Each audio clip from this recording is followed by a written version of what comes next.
I sing praises to your name. Let's lift our hands to God. Minsan pa, patuloy natin sambahin ng Panginoon. I sing praises to your name. Oh Lord, praises to your name. Oh Lord, for your name is great and greatly to be praised.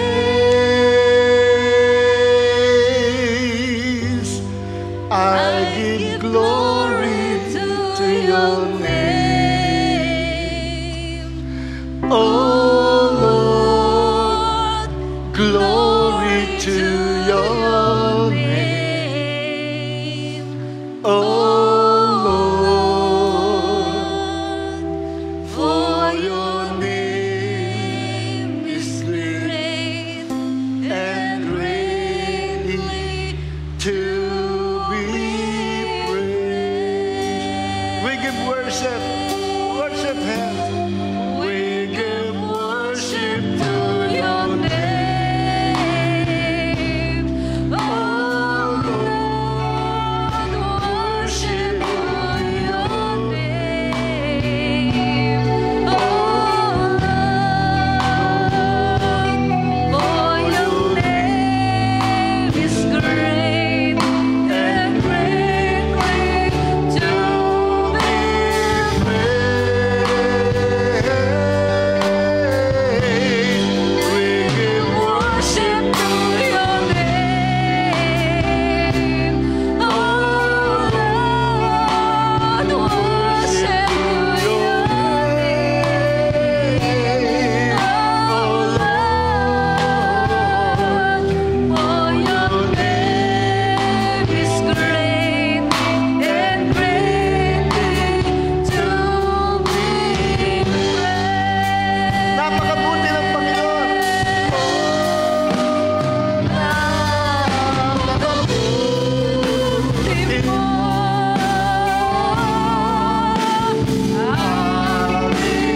Diyos Ama.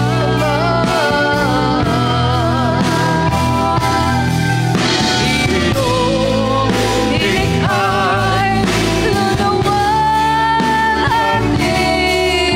Ikaw, O Diyos, napakabuti mo. Di ka nagbabago.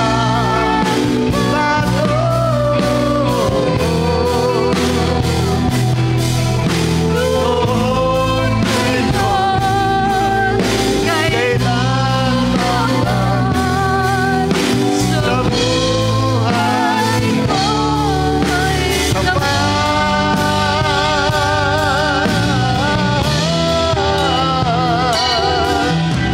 Lord,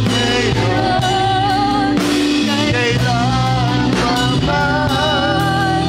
sa buhay ko'y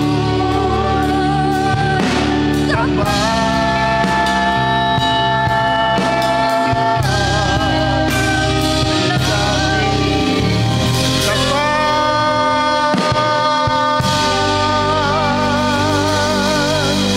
Hallelujah! Lord, yan ang gila ng pasal na purihin natin ang Panginoon. Hallelujah! Thank you, Jesus! Glory to your name, Lord. Panginoon, sa umaga ito, tinatas namin ang pangalan ni Jesus sa aming kalagitnaan, and we declare the authority and power of the name of Jesus laban sa bagyo na pumasok sa aming bansa. In the name of Jesus, lahat ng bagyo na gusto pumasok, we drive them out in the name of the Lord Jesus Christ. And Lord, you will cover our country, our nations with your presence, with your glory, with your blood to protect us from dangers, to protect us mula sa malalakas na bagyo, typhoon, storms. In the name of Jesus, we are under your divine protection. Thank you for saving us and protecting us from danger. Thank you for covering us and protecting us from coronavirus at sa lahat ng anumang viruses, Panginoon. Greater is He who is in us than He who is in the world. Holy Spirit, refresh us. We receive your anointing of wisdom and revelation for the glory of the name of Jesus. Amen. Tas natin di kamay sa Panginoon, sabay-sabay tayo, sabihin natin, sa pangalan ni Jesus, I'm an eagle Christian. Walang bagyo ng problema ang pwedeng dumaig sa aking pananampalataya. I will soar by faith like an eagle. I trust the Lord. Sapagkat sinabi mo, Panginoon, they that trust in the Lord, they that wait upon the Lord, shall renew their strength. They shall mount up their wings as eagles. They shall run and not be weary. They shall run. They shall walk and not faint. Salamat, Panginoon, for anointing me with an eagle anointing in the name of Jesus. Be all the glory. Amen. Amen. Palakpakan natin, Panginoon. Thank you, Jesus. Makakapuna po tayo. Glory to God. So sa umaga ito, part 2 na The Way of an Eagle. Inihanda ko na kagabi yung detailed na outline para hindi ko makalimutan yung sasabihin ko para wag humaba. Pero kaya lang, sinadya ng Diyos yata talaga na maiwanan ko sa bahay para siya pa rin as the Spirit leads me. So purihin ang Panginoon. Glory to God. Sa umaga ito, buksan po natin ating Bible sa Isaiah chapter 40, verse 31. Magandang paksa itong eagle Christian, itong The Way of an Eagle. Pwede natin itong, several years ago, pinreach ko na ito eh. I think nakailang weeks din ako na siniris ko ito. Naka-4 yata o 3. Pero ganun pa man, ang salita ng Diyos, every time we hear the Word of God, laging fresh ang revelation ng Panginoon, kahit pa ulit-ulit nating marinig. Hindi ko sinabing new. Wala nang new revelation. Lahat na revelation nasa Bible. So, theologically speaking, hindi maling sabihin, I have a new revelation. Mga cult lang ang nagsasabi nga. No? Pero pwede natin sabihin, I have a fresh revelation from the Holy Spirit. Ibig sabihin, yung revelation nandyan na. No?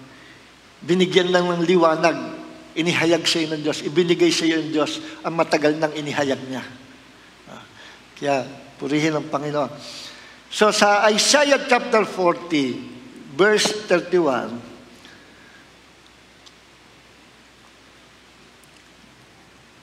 kaya magandang pag-aralan itong Way of an Eagle kasi maraming representasyon ito sa buhay pananampalataya natin. Marami tayong makikita sa ibinigay sa kanila ng Diyos ng katangian. No? Sa pagiging agila, sa paglipad, sa pamumuhay, sa paghahunting ng pagkain. Hindi lang agila ang nire-reveal sa atin ng Diyos ang kanilang pamumuhay. Maging yung iba-ibang mga hayop, meron tayong matututunan. Ano? Merong nire-reveal ang Diyos pag atin lang pinag-aralan at itinanong sa Holy Spirit kung anong revelation and wisdom na ibibigay niya sa atin patungkol sa mga nilikha natin. Noong 2 weeks ago, tinalakay po natin yung caterpillar at saka butterfly. Meron tayong wisdom na nakuha doon.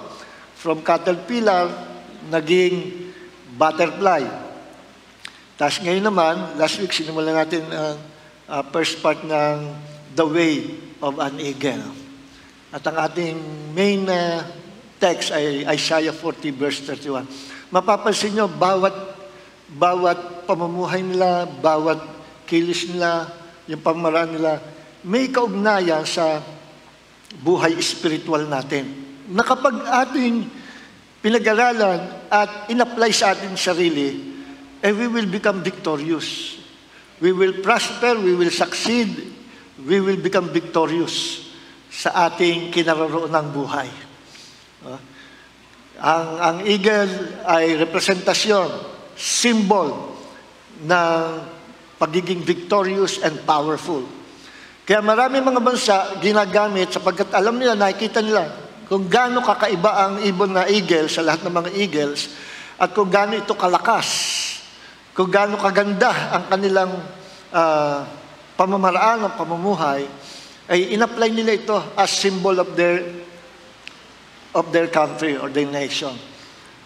Ang Philippines ay, I think, eagle na rin ngayon ang ating symbol. Dati yata ay Carabao. Carabao. Ginagamit sa pang-aararo. Araro ng araro, araro ng araro. At ang Carabao at pag-aararo ay symbolic yan ng pagiging servant or slave. But we are no longer slave or servant. Ang ating bansa ay magiging launching pad of the gospel, magiging pattern ng ibang nations, at ang ating bansa ay magiging lugar ng revival. So, purihin ang Panginoon. Our nation will be filled with the glory of the living God. So, praise God. Buksan, nakita niyo po ba sa Isaiah chapter 40 verse 31? Aking sisikapin i-review yung natalakay natin last week, pero mabilis lang dahil baka kainin ang oras natin. Sa NIV ko babasahin.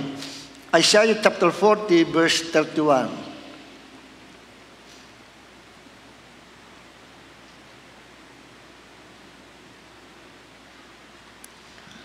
But those who hope in the Lord will renew their strength. They will soar on wings like eagles. They will run and not grow weary. They will walk and not be faint. Siya na umaasa sa Panginoon. Sa ibang translation, hindi hope, kundi trust. Sa King James at New King James naman, wait. Siyang naghihintay. Kasi sa Hebrew word ay iisa naman yung meaning niyan. Ginamit diyan. Doon sa salitang wait. Pwedeng hope, pwedeng trust. Meaning, pag ikaw ay nagtitiwala sa Panginoon, hindi ka maiinip. Full of patience ka.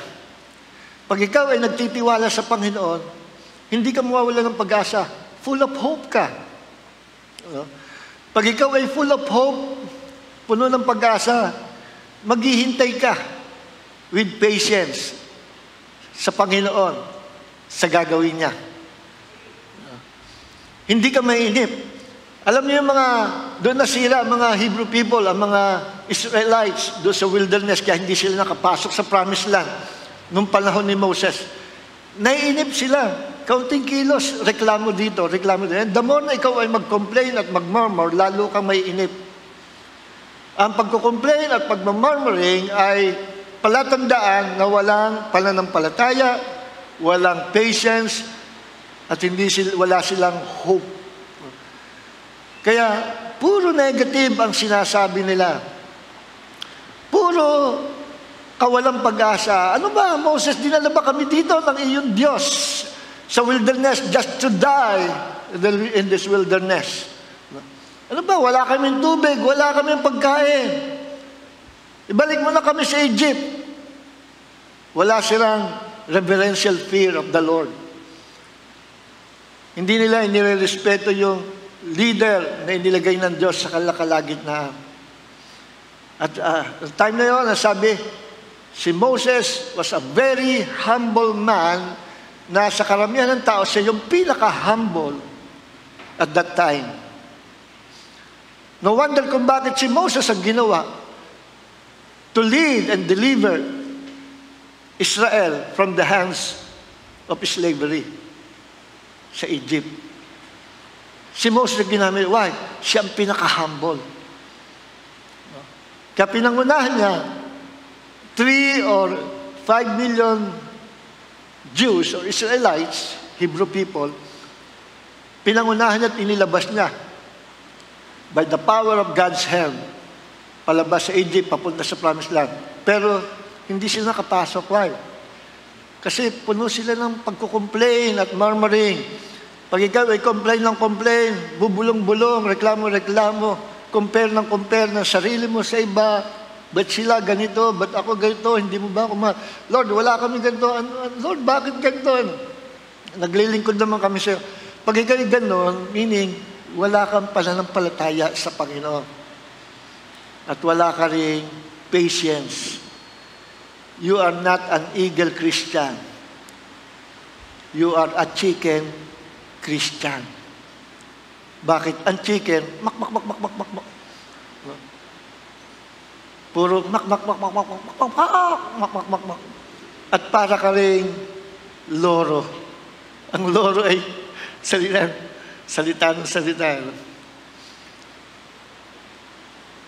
Ang eagle Christians, hindi komplainador. Hindi nagko-complain kahit gaano kahirap ang buhay. Minsan, pararanasin ng Diyos ang mga manampalataya na dumaan sa bagyo ng buhay. Dumaan. Minsan, pararanasin dumaan sa apoy ng problema. At yan sinabi ng Panginoon. Ang kanyang mga lingkod, dadaan sa apoy pero hindi masusunog. Dadaan sa kanilang tubig pero hindi sila malulunod. Bakit? Kasama nila ang Panginoon. Yung mga problema yan, parang apoy, parang bagyo, parang tubig, lulunurin ka, pero those who trust the Lord, walang mangyayaring masama. Sapagkat ang Diyos ay sumasa kanila. At lahat ng mga tests and trials na yan, inalaw na ng Diyos, para tayo ay i-train to develop our faith, our trust, our humility sa kamay ng Diyos. Kaya inaalaw niya yan. Yan sinabi ng Panginoon sa Deuteronomy. Chapter 8, verse 2. Sabi ng Panginoon sa mga Israelites, dinala ko kayo sa Egypt, sa wilderness. Anong purpose? To humble you. To test your faith. Inulit din sa verse 16 ng Deuteronomy chapter 8. Dinala ko kayo sa wilderness. Pinakain ko kayo ng mana. Meaning, hindi ko kayo pinabayaan. At dinala ko kayo sa wilderness to humble you, para kayo magpakababa.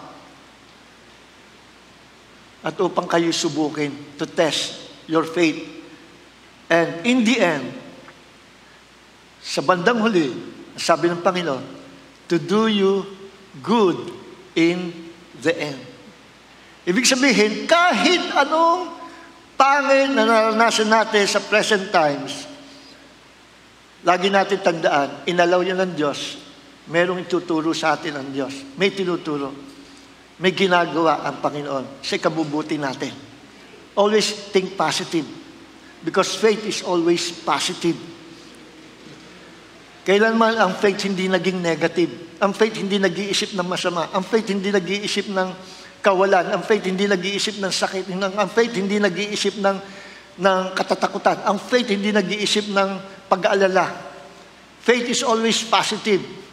Lagi may mangyayari maganda. That is faith. Sa mathematics, ang positive sign ay cross sign. Cross sign. So makikita natin, even the cross of Jesus, doon siya namatay sa positive sign. Meaning, kahit ako'y mamatay, may positive na mangyayari. At totoo nga. Yung kanyang mga alagad, hindi nakita yung revelation na yon ng cross ni Jesus.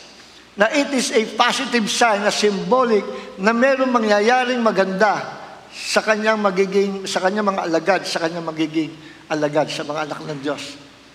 At totoo nga, because of that positive cross, positive sign ni Jesus, o positive sign ng cross ni Jesus, lahat ng taong makasalanan pwede nang lumapit sa Diyos through the Lord Jesus Christ. Ang lahat ng taong lumalapit sa Panginoong Jesus, tatanggapin na ng Diyos. Kahit gaano kasama, kasalanan, walang tatanggihan ng Diyos. Walang itataboy ng Diyos. Sabi nga ng Jesus, lahat ng lumalapit sa akin, wala akong tiyataboy. Wala akong itataboy. Lahat welcome. Basta ang tao'y lumapit na may pagpapakababa, may humility, at siya magpasinungaling, magtiwala, at manampalataya sa Panginoon, tatanggapin ng Panginoong Jesus. And they will become children of God. So pwede na maging anak ng Diyos ang taong makasalanan. Noong time na yon, si Jesus lang ang tinawag na anak ng Diyos. At referring pa yon sa kanyang connection, relationship, at pagiging isa sa Diyos. Dahil noong time na yon, pag tinawag kang Son of God, meaning you're also a God. Ngayon, yung title na yung Son of God, pinamana sa atin. Na hindi naman ibig sabihin, kung may pinamana ay we are also gods. No. Ibig sabihin, ipinamana sa atin ang title ni Jesus as Son of God para tayo'y maging joint heir with Him in all the riches and wealth of God's kingdom. Romans 8:17.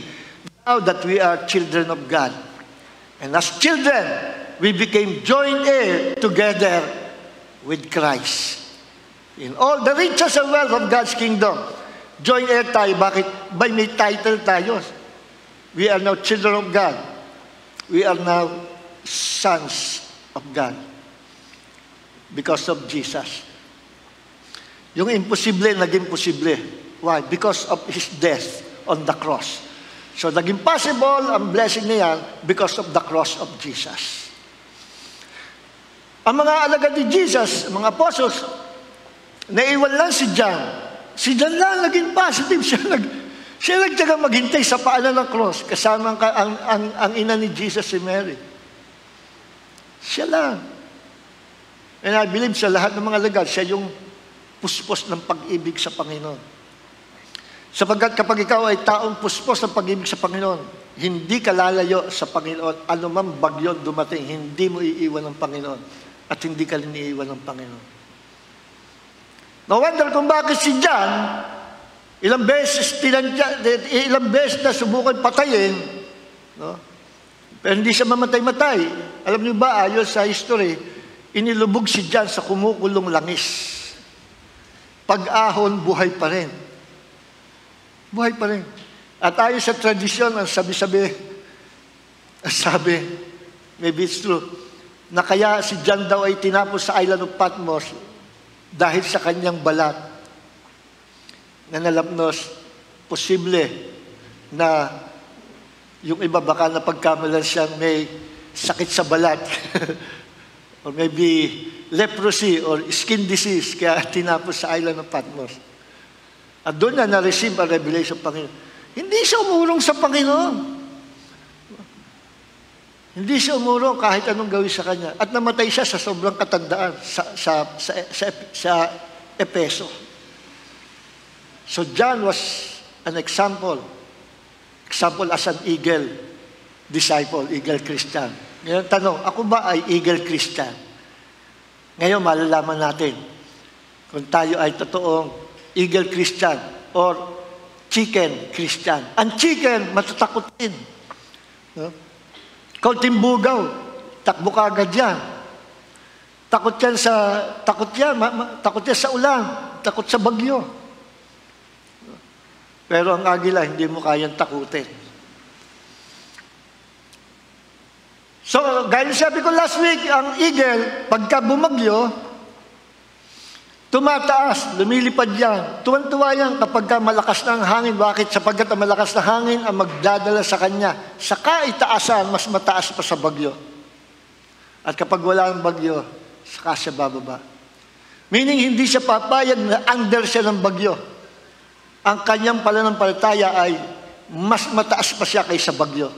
Ang mga Eagle Christians hindi papayag na mas mataas ang problema, mas malaki ang problema kaysa sa atin. Payag tayo, mas malaki ang ating pananampalataya kaysa alinmang problema. Nakikinig po ba tayo? We are living a higher life. We are Eagle Christians. Hindi tayo papayag na magpa-under sa anumang problema. Sapagkat greater is He who lives in us than He who is in the world. Mas dakila, mas makapangyarihan ng Diyos na nananasa atin kaysa anumang problema. At ang wings of an eagle, kapag lilipad siya, ini-stretch na pag siya ay aakyat sa itaas. Ganun ang mga mananampalataya.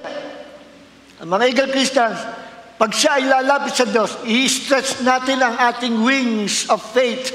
Ang wings represents our faith. At ini-stretch natin, inaabot natin ang Panginoon sa pamagitan ng ating pananampalataya.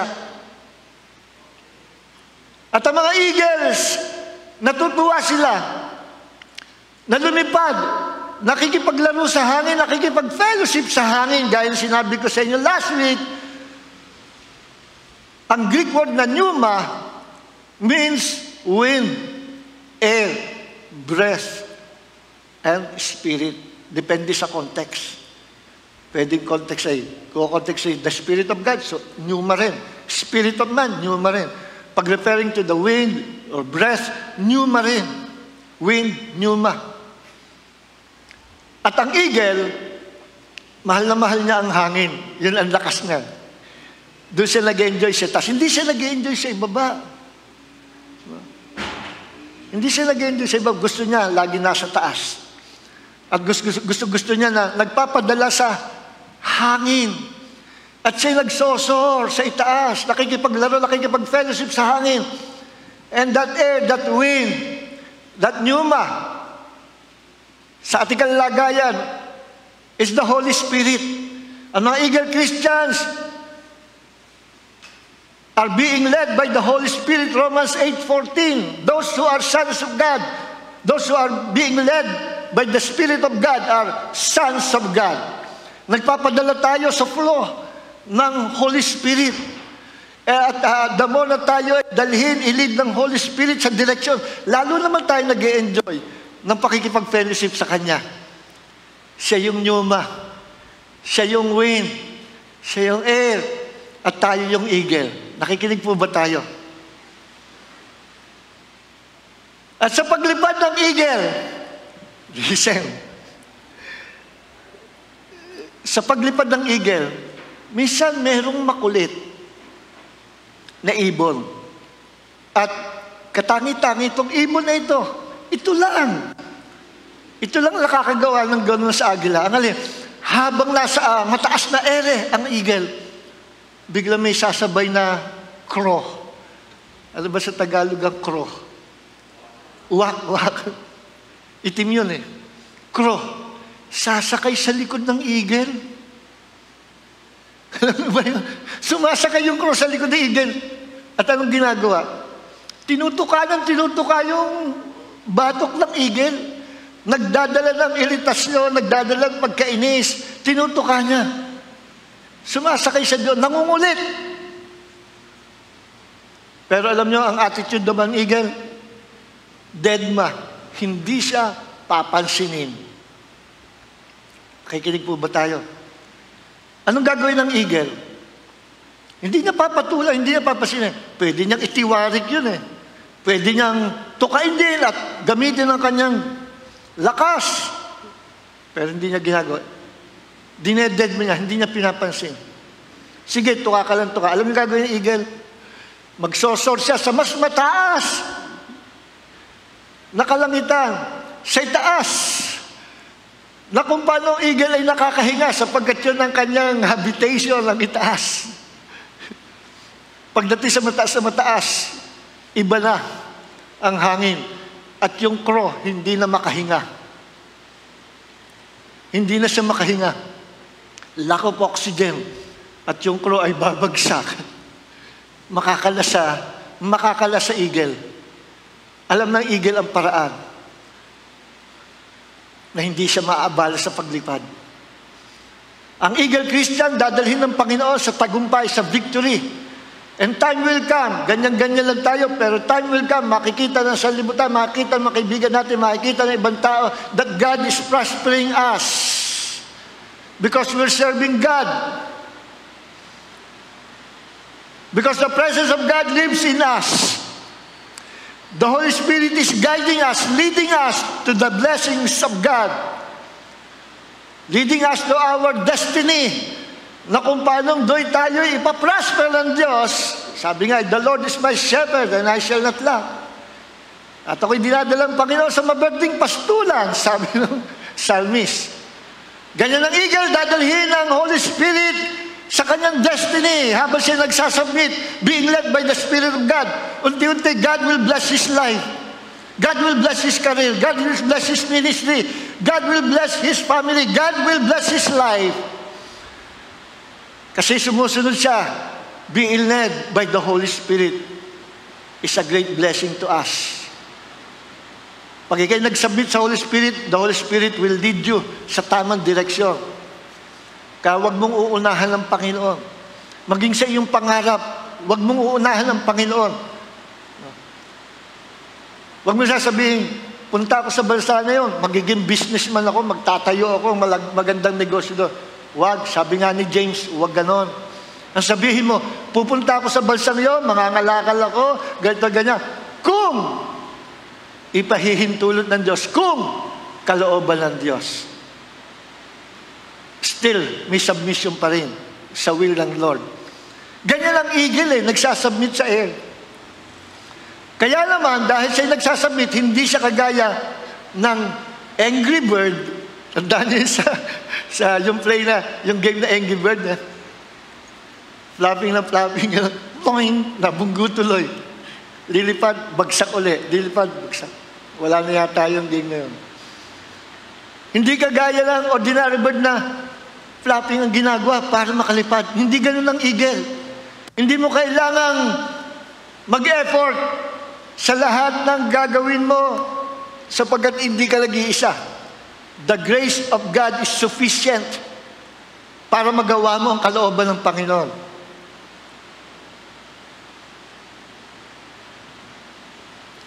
Yun nga ang extreme na doctrine ngayon pumapasok sa body of Christ, yung hyper grace. Ano yung hyper grace?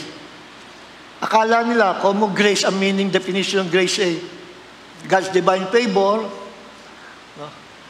Na dahil we are under the grace of God, wala ka nang gagawin pa. Hindi mo kailangan magpakabait. Hindi naman papasa sa Diyos sa kabaitan. Anong gagawin mo? Mabubuhay ka, mag-enjoy ka na lang sa buhay. Hindi mo kailangang mag-effort at isuko, lahat, isuko. Hindi na. Bakit? We are under the grace of God.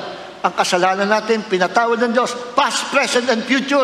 At pag ikaw nagkasala, no need to repent. Aba, yan po'y hindi nasa Panginoon na ganun doctrine.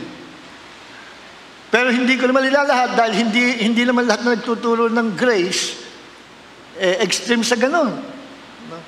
Meron talagang sobrang extreme na sabi, kapag ikay nag-repent, napakinggan ko ito sa video sa YouTube pag ikay nag-repent, nagkasala ka, ikay nag-repent, nagkakasala ka sa Diyos, you are insulting the grace of God. Sapagkat sa katotohanan, lahat ng iyong kasalanan, past, present, and future, ay matagal nang hinugasan, pinatawad sa pamagitan ng dugo ni Jesus. Kaya kapag ikay nagsisi sa kasalanan mo, you are insulting the grace of God. Sinisigaw pa yun. Ako mismo nakarinig. Dati nababalita ko lang yan Kaya hindi ako nagko-comment. Pero pag ako mismo nakarinig, magko-comment talaga. That's not from God. That is the doctrine of demons. Nire-reject din nila ang Beatitudes, sermon ni Jesus, Sermon on the Mount. So madami. So mag-ingat tayo mga kapatid. So ang meaning ng grace of God is God's unmerited favor. It is the power of God, the ability, the power, the gift of God na binibigay sa mananampalataya so that we may be able to to do the will of God. Para magawa natin ang pinagagawa ng Diyos, para magawa natin ang kalooban ng Diyos, binabakapan tayo ng biyaya ng Diyos. Yun ang talagang purpose ng gift, ng grace. Hindi yung wala ka lang gagawin, no? Kaya merong saganang biyaya ng Diyos tayo para gawin natin ang kalooban ng Diyos. Kaya sabi ni Jesus, hindi lahat ng tumatawag sa akin, Lord, Lord, ay maliligtas. Hindi lahat. Sa araw na yan, sasabihin nila, Lord, di ba kami nagpalayas ng demonyo sa iyong pangalan? Nagpagaling kami ng mga may sakit, nagpalayas kami ng demonyo. Magsilayas kayo, mapaggawa ng katampalasanan. I never knew you. Sino yung mga taong yon? Tumatawag sa Panginoon na, Lord, Lord, Jesus is their Lord. Pero sa hell ang punta nila. Sino yun? Ang sabi ni Jesus, sinong maliligtas? Sino papasok sa kingdom of God? Those people who do the will of the Father. Maliwanag po ba? Amen. So, kaya ako binanggit niya yan, larawan niya ng agla na nagsasubmit sa hangin. At kung saan direksyon, doon siya nagpo-flow, doon siya nakipag-fellowship sa air. No? Ganyan naman ang palataya ng mga agla, under the leading of the Holy Spirit. At kapag ang Holy Spirit may sinabi, susunod ka agad. No? Magpo-flow siya sa pagiging obedient Christian. Okay. Ngayon, yung crow na umaangka sa likod ng agilan, na tuka ng tuka sa batok na agila, nakakairita yun, nakakainis. May mga ganyan na mga ahente o mga tao na ipadadala ang Diyos sa buhay natin. Nagagamitin ni Satanas para pahinain ang ating pananampalataya, para tayo presyurin, para tayo ilagay sa kalalagayan na mainis tayo, mayayaman tayo, maiirita tayo, hanggang sa mawala tayo sa ating sarili, mawala tayo sa pananampalataya, at patulan natin yung hindi dapat patulan. Pinapatulan ba ng agila yung mga cross sa likod niya na nanunuka? Hindi. Lalo siyang umaakyat sa kaitaasan. At sinasabit niya sa ere, sa itaas, yung mangyayari. At alam niya, pag siya tumaas sa higher level pa, hindi na makakahinga yung crow. Sapagkat yan, ang crow hindi nilikha ng Diyos na lumipad sa ganung kataas, unlike eagles. At sila'y babagsak. Mawawala sila sa likuran ng agila. So ganyan, ang mga eagle Christian, kahit merong gamitin si Satanas ng mga tao who will persecute us, maninira, gagawa ng mga bagay para tayo pahinain sa pananampalataya, mga tao who will irritate us, mga tao na sisirain ng ating karir, sisirain ng ating ministry, sisirain ng ating pagkatao. Huwag niyong pansinin. Just go higher. Go higher. Ano ibig sabihin? Lalo kang magbabad sa presence ng Diyos. Lalo mong itaas ang level ng iyong faith. Lalo kang magtiwala sa Diyos. Lalo mong ibigay ang focus mo sa Panginoon. Kung magkagay nasa higher level ka sa spiritual life mo, and sooner or later, ang mga taong yan, magkukulaps yan. Mga taong yan at mga ginagamit sa Satanas, lahat ng yan makakalas sa iyo. Bakit? Sapagkat pag ikaw'y nasa mataas na level, sa higher life ng spirituality mo, ang biyaya ng Diyos lalo mananagana sa iyo. At kapag nanagana ang biyaya ng Diyos, lahat na inilalagay ni Satanas will be destroyed. Lahat aalisin ng Panginoon by the grace of God. Yan ang purpose ng grace of God. Anong kondisyon para managana tayo sa biyaya ng Diyos? Go higher. Lalo ka magpakataas spiritually. Paano tayo magpapakataas spiritually sa higher level of life? Paano? Anong gagawin? Para tayo lalo makaakyat sa Diyos. Anong gagawin? Pag dumating ang problems, tests and trials at nakakairita ng mga tao o o mga problems na ginagamit ni Satan, anong gagawin natin? Go higher. Paano? Paano tayo makakakit sa mas mataas na level ng buhay spiritual? Sundin natin ang sinabi sa 1 Peter chapter 5, verse 5 and 6. Ano sabi? 1 Peter chapter 5, verse 5. For God resists the proud, but gives grace to the humble. Gives grace. God gives grace to the humble. And the more you humble yourselves under the mighty hand of God, the more grace na bibigyan niya, the more you will abound in the grace of God. The more din naman ikaw ay magkaroon ng pride at lalo ka magpakatas sa sarili, the more na nadidecrease ang biyaya ng Diyos. So if you want to increase, to abound in the grace of God, humble ourselves. At sa verse 6 ng 1 Peter chapter 5, sabi, therefore, humble yourself under the mighty hand of God, and He will exalt you in due time. Kaya nga, to receive more grace, to abound in the grace of God, therefore, magpakababa ang bawat isa sa atin under the mighty hand of God. Under the mighty hand of God means under the authority of God, under the power of God, under the sovereignty of God. Pag nag-submit ka sa kamay ng Diyos at ikay nagpapakababa, sooner or later, God will exalt you. Itataas ng Diyos ang iyong buhay. Ipopromote ka ng Diyos. Ilalagay ka ng Diyos sa higher life at sa mataas na level ng spirituality. Not only you will prosper, not only you will succeed in life at maging victorious, kundi meron kang mataas na level na spiritual life na nadidiscern mo ang lahat na nangyayari. Meron kang malalim na pagkaunawa sa salita ng Diyos. You have the eye of an eagle na nakakakita sa mga hindi nakikita ng ordinaryong tao. Amen. Nakikita mo ang mga mangyayari. At dahil nakikita mo ang mangyayari, meron kang wisdom pag ikay nagsalita. Sapagkat pa ang tao may wisdom, meron siyang napuforesee niya yung future. Pwede ikaw ay full of knowledge. At may doctorate degree ka sa school, sa university. Pero pag wala kang wisdom, bagsak ang buhay mo. Sapagkat tao may wisdom, puno ng wisdom, nakikita niya ang mangyayari. Maging sa mga desisyon, napuforesee niya ang mangyayari. Kung ito'y good or bad. Kaya pag nagsalita siya, tama, full of wisdom. Bakit? Nakikita niya ang nangyayari.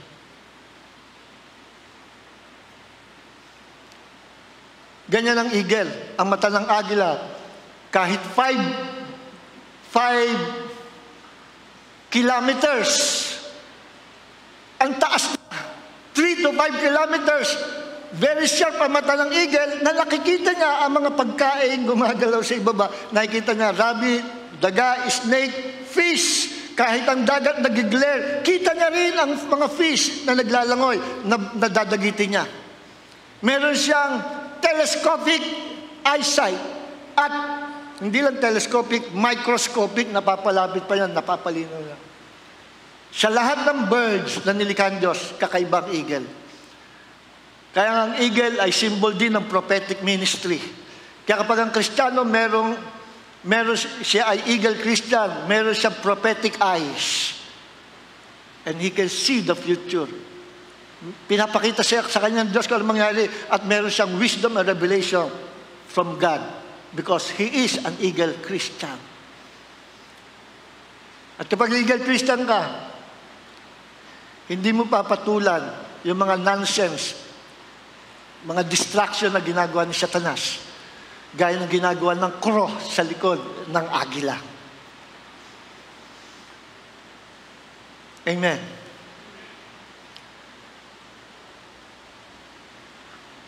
At ang agila, pag matanda na, bumibigat na yung kanyang mga pakpak, tumatanda na kanyang mga pakpak, anong gagawin ng agila? Bubunutin niya. He will undergo this very painful experience. Ano yun? Siya mismo, bubunutin niya ang kanyang mga pakpak.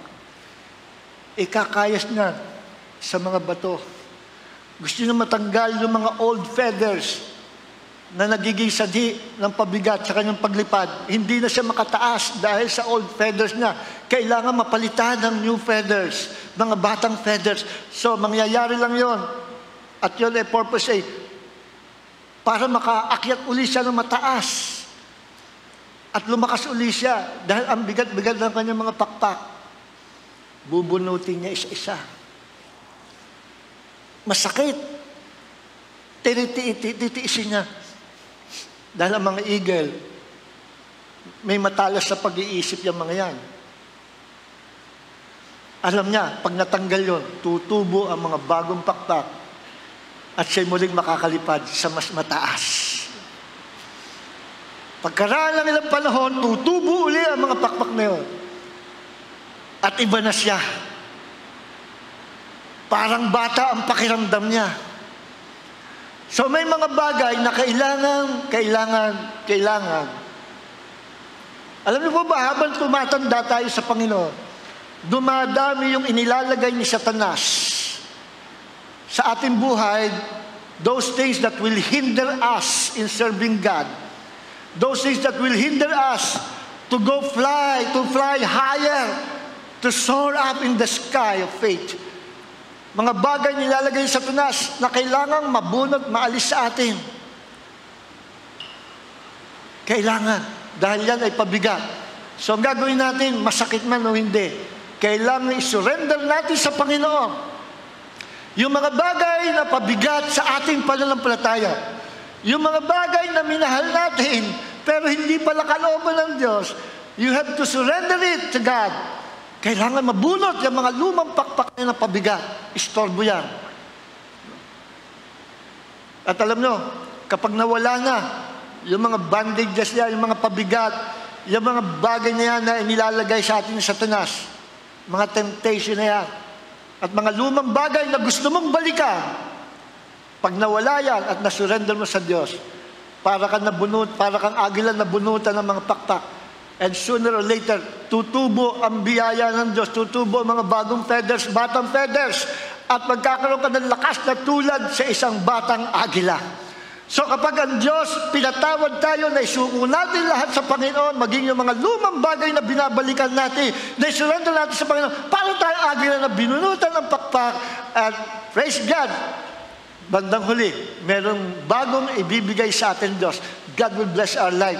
He will strengthen our faith. At minsan pa, we will soar up in the sky of faith, sky of blessing, sky of prosperity, sky of success, sky of victory.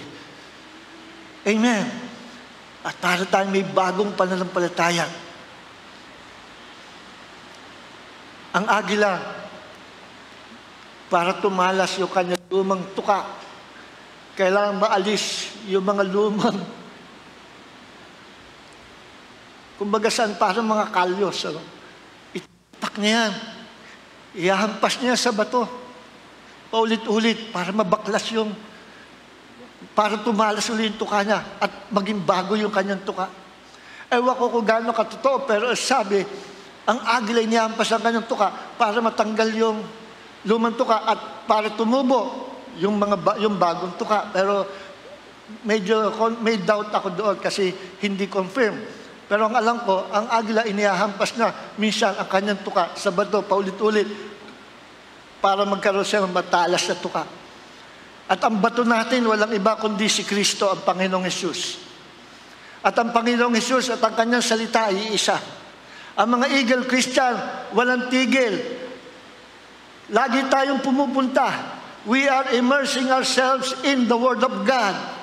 Ating paulit-ulit na ginagamit ang ating bibig to declare the power of the Word of God.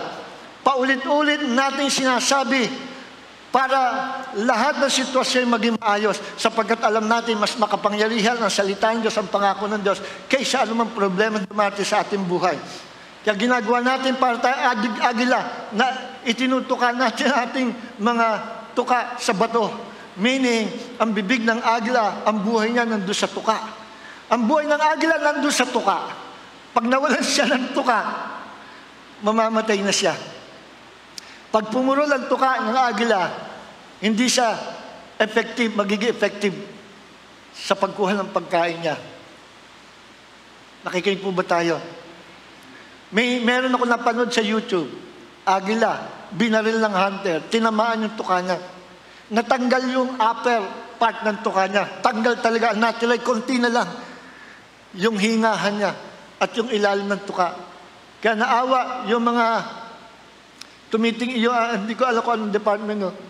Nag-aalaga sila sa wildlife, mga hayop, at nakuha nila itong agilang ito na wala nang silbi ang buhay dahil hindi na siya makakakain. Waiting to die. Wala na yung tuka niya, natanggal, natamaan ng bala. Ang ginawa nitong mga taong nitong departamento ito, tulong-tulong sila. Ginawa nila ng mock-up, sculpture, yung tuka, at talaga pinasadya nila ng napakagandang tuka.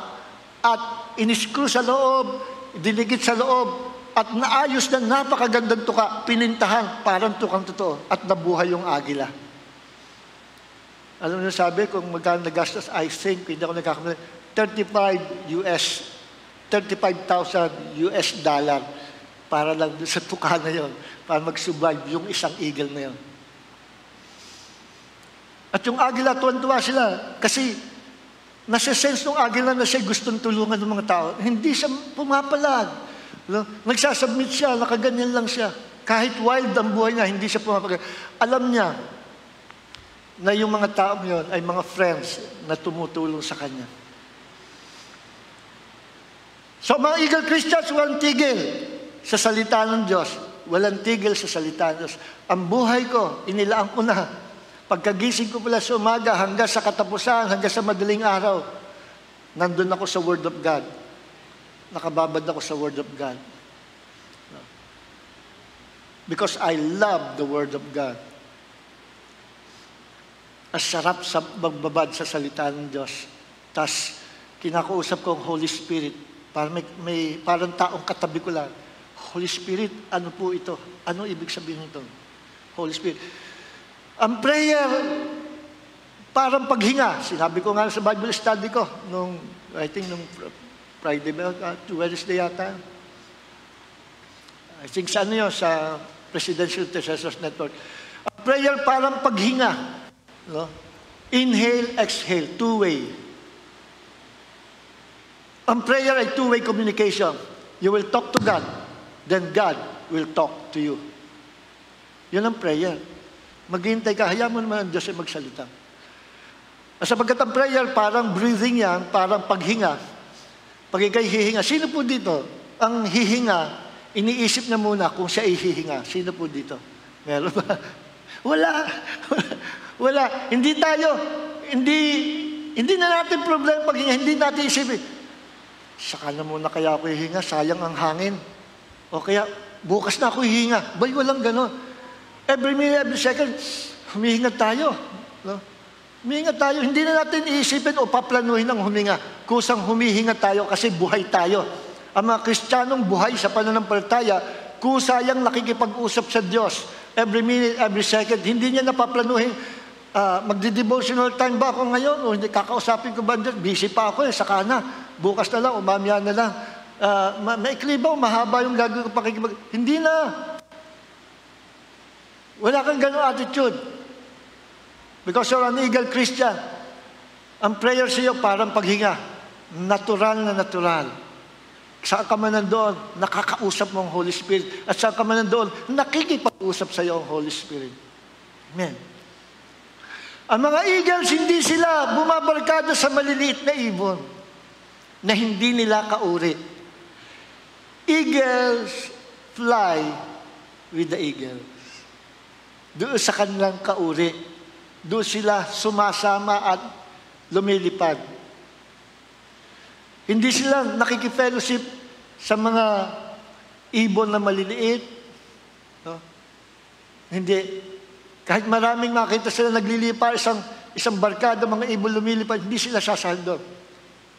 Ang agila lumilipad mag-isa.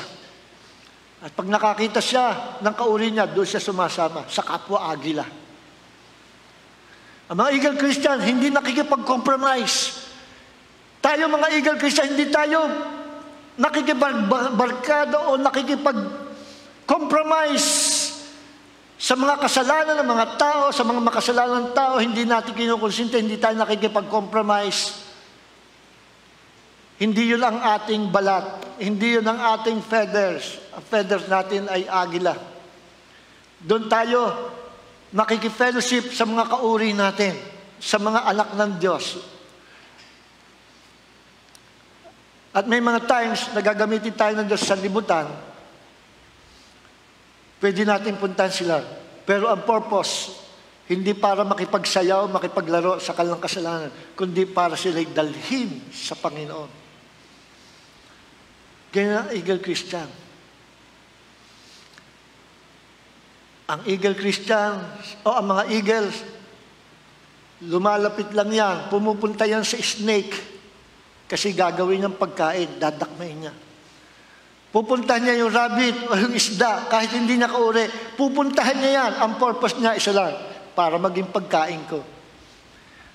Tayo mga Eagle Christian, pumupunta rin sa mga makasalanan, sa mga unbelievers, sa mga atheists, sa mga tao na hindi taga-kaharian ng Diyos. Pinupuntahan natin sila. Ang purpose, not to play with their sins, not to compromise them, but to bring them to God para ating offering sa Diyos. Lord, may dala po ako sa iyo. Mananampalataya. Magiging kauri namin. Mga kapatid, patuloy tayo magdala sa Panginoon ng mga tao. Kung hindi kayo makapangaral, hindi kayo makapag-share ng gospel, still, gagamitin kayo ng Diyos. Share nyo yung ating mga videos. I-share nyo yung ating official page. Paggamit kayo sa Panginoon. Once na ginawa niyo yan, parehas lang tayo ng reward sa Panginoon. Parehas lang tayo. Ako'y nakakapangal by the grace of God. So pag sinishare nyo mga videos natin, God is using you by the grace of God. Walang bida dito. Hindi bida yung mangaral. Ang bida is si Jesus. We're doing this for the glory of the name of Jesus. No, ako'y bata pa, ang dami kong ambition, ang dami kong pangarap.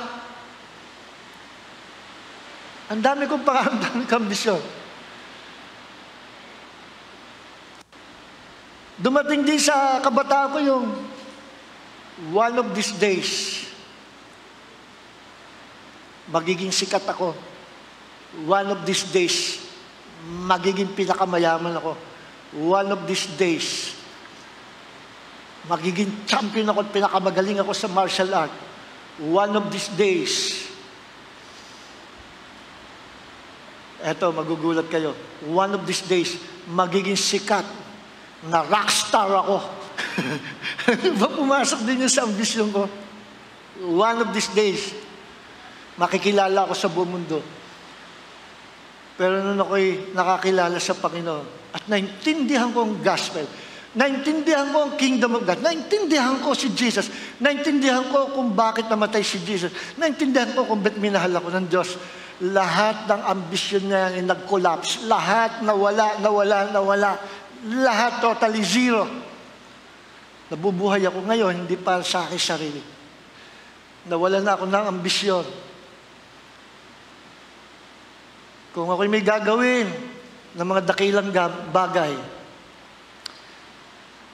titiyakin ko sa sarili ko, sa puso ko, na ito ang glory ay sa Panginoon.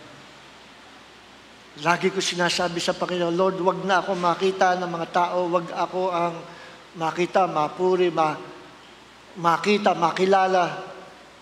Ikaw ang makilala, Jesus.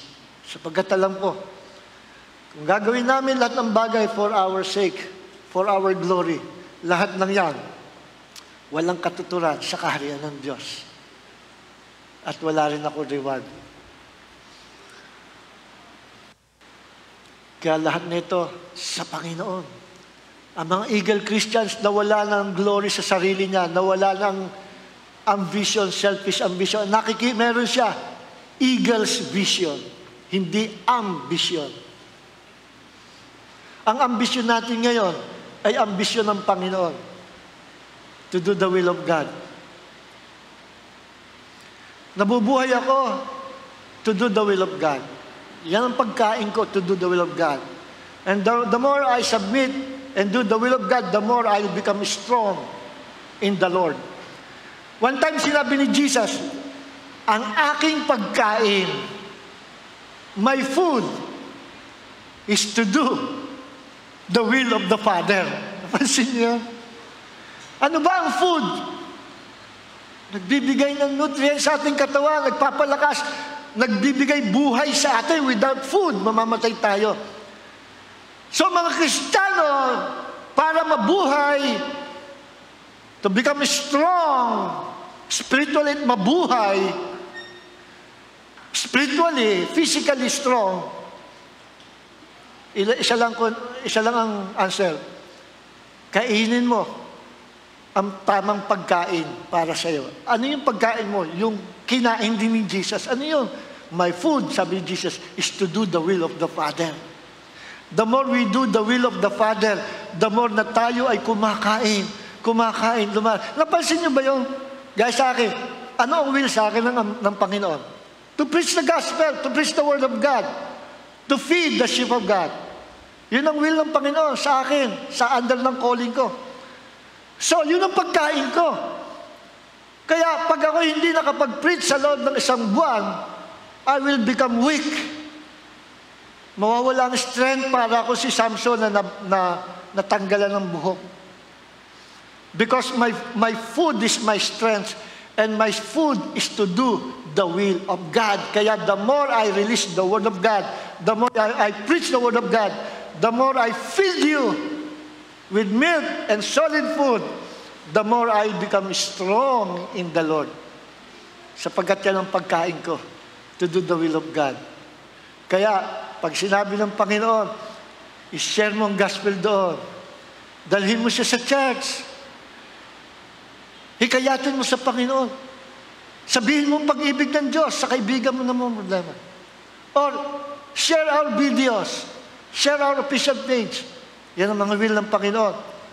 And by doing those things, kinakain natin ang pagkain na binigay ng Panginoon. And we will become strong. Kaya nga, every time I preach the Word of God, I become strong. Para lakas-lakas ko.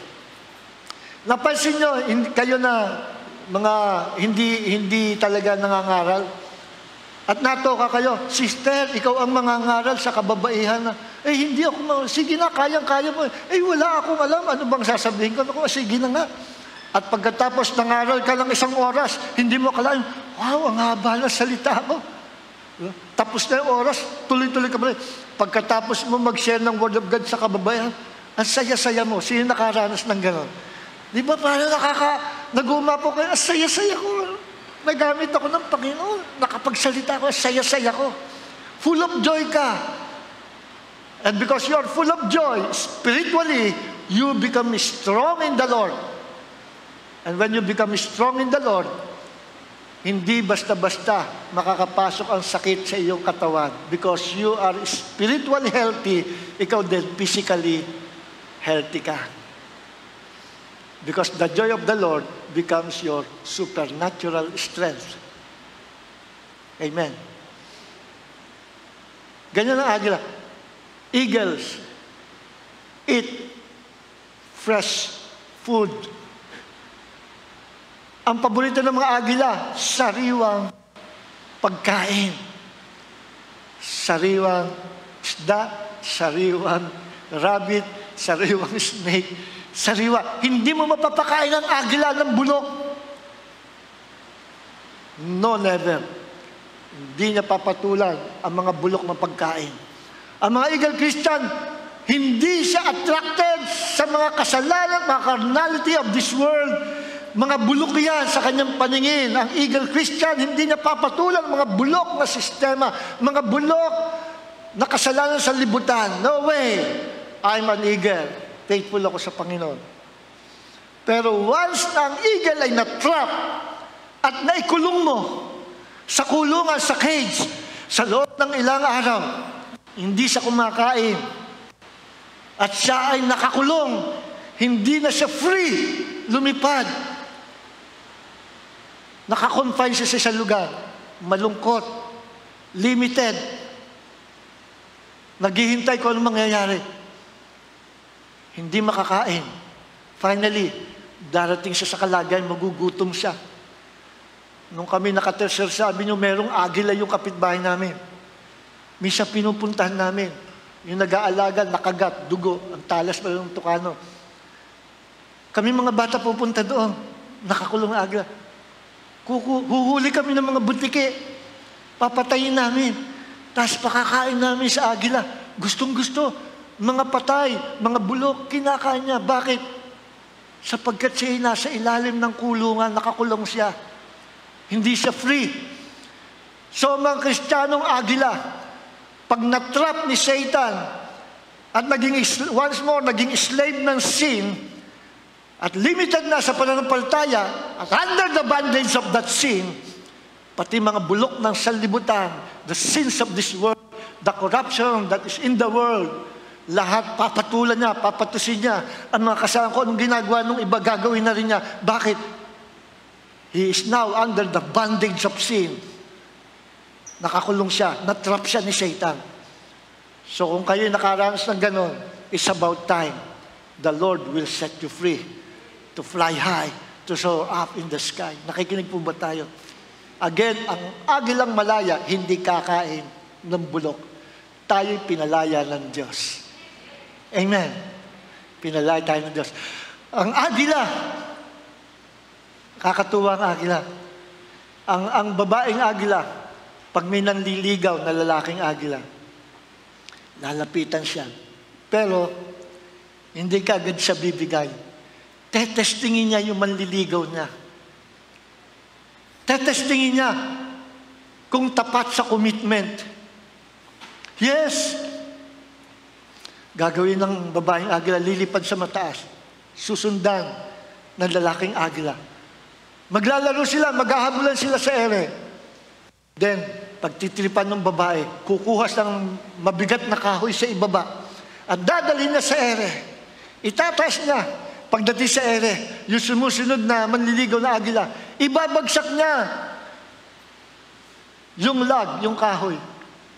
At sasaluhin ng kanyang manliligaw. Paulit-ulit gagawin niya. Tinetest niya muna bago niya ibigay ang kanya sarili doon sa nanliligaw sa kanya. And finally, magkakaroon sila ng family at tulong sila to raise up their eaglets. Tulong sila. Habang naghahunting ang father eagle, ang mother eagle, binabantayan yung kanyang mga itlog sa taas ng nest sa punong kahoy. Dahil may mga python, malalaking sawa, gustong umakyat, ilalabanan nila, paglalaban nila. Anong mangyari? Hindi umaalis ang mother eagle. Pinoprotektahan ang mga eaglets niya.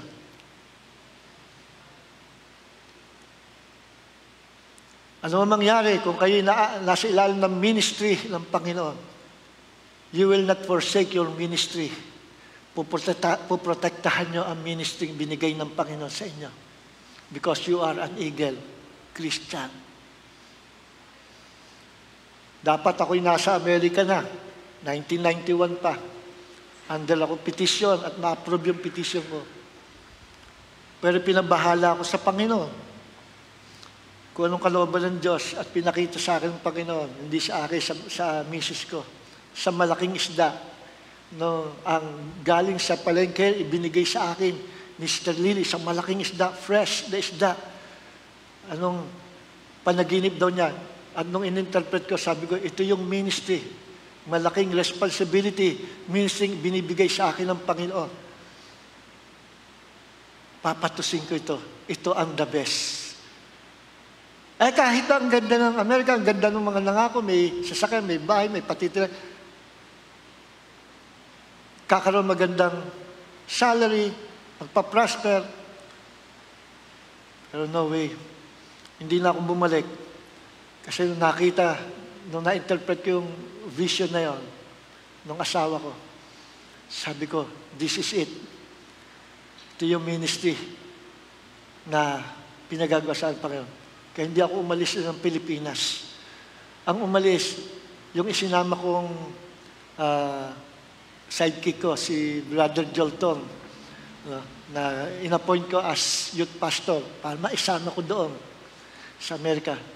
Siya yung nagtuloy ng petition. At ngayon, nagpapastor na siya sa Cherry Hill, New Jersey. So, praise God. Let us remain as Eagle Christians. Minsan, hindi maganda sa lugar na ating kinaroroonan, but it doesn't mean na hindi yan ang kalooban ng Panginoon. Minsan, yung comfort place, comfort zone, papalitan ng Diyos ng combat zone. Zone na nakakairita, hindi komportable. Why? Merong gustong gawin ng Diyos. The best for you. The best for you, for your life. Ganyan ang mga eaglets pag lumalaki na sa nest, gagawin ng eagle, mother eagle, isa-isang tatanggalin yung cushion. Yung mga malambot na damo, malambot na dahon na pinang-cover niya dahil ang foundation o ang pundasyon ng nest ay puro mga tinikyan. No? Mga matatalas na mga sanga na pinag-ugma-ugma.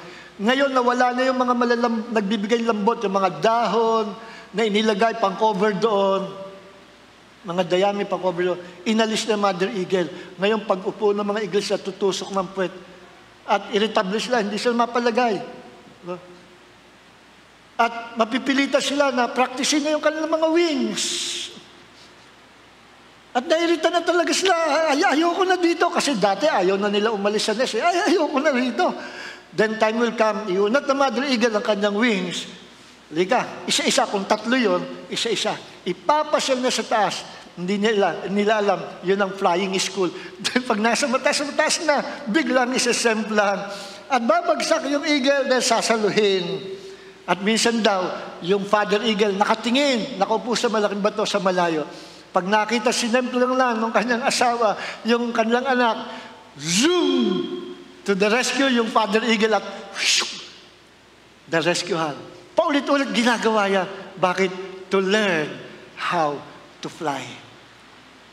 Minsan, aalisin tayo ng Diyos sa comfort zone to learn to live by faith. To learn how to fly by faith.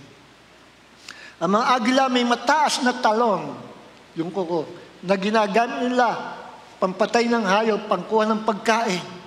Ang talas, pamproteksyon sa mga kalaban.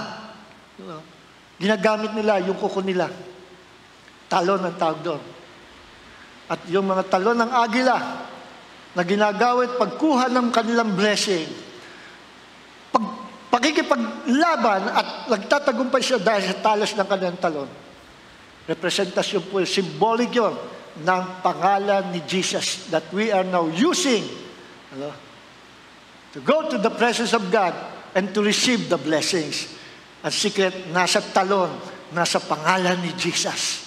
To receive the blessings of God, to receive answer sa prayer, the name of Jesus.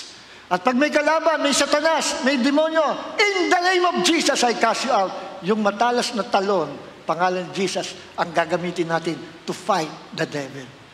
At lagi may victory dahil meron tayong matalas na talon, the name of Jesus. Tayo po lahat ay tumayo. Praise God. Hallelujah. Lord, maraming po salamat sa paksa namin pong tinalakay, pinagbulay-bulayan, gaya ito sa pagkain na aming kinain sa umagang ito. Natutunan namin ang paraan ng agila. We desire to be eagle Christians. Maraming po salamat, Panginoon. Thank you, Father God, for blessing us today. Kahit bumabagyo, hindi po kami nababagabag because we are eagle Christians. Thank you, Lord. Itaas po natin na kami sa Panginoon. Now receive the blessings of God.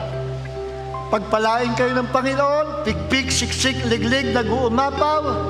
You are eagle Christians in the name of the Lord Jesus Christ. Let the anointing of an eagle be upon your life as a powerful Christians, as a powerful sons of the living God.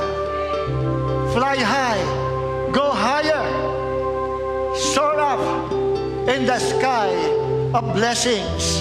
Use your faith, use your wings, stretch your wings, stretch your faith, and receive the blessings of God. You are blessed spiritually, physically, mentally, emotionally, materially, financially in the name of the Lord Jesus Christ. Receive all the blessings of God's kingdom kay lahat, mga eagle Christians. In Jesus' name be all the glory. Amen and amen, amen. Amen! So praise God. Every Wednesday and Friday, 7 o'clock, meron po tayong Bible study. Share the videos, share the word. God bless you all. Invite nyo ang inyong mga kamag-anak, maganda kayo ng Bible study through Zoom, paggamit kayo sa Panginoon, mga eagle Christian. God bless you all. This is my desire.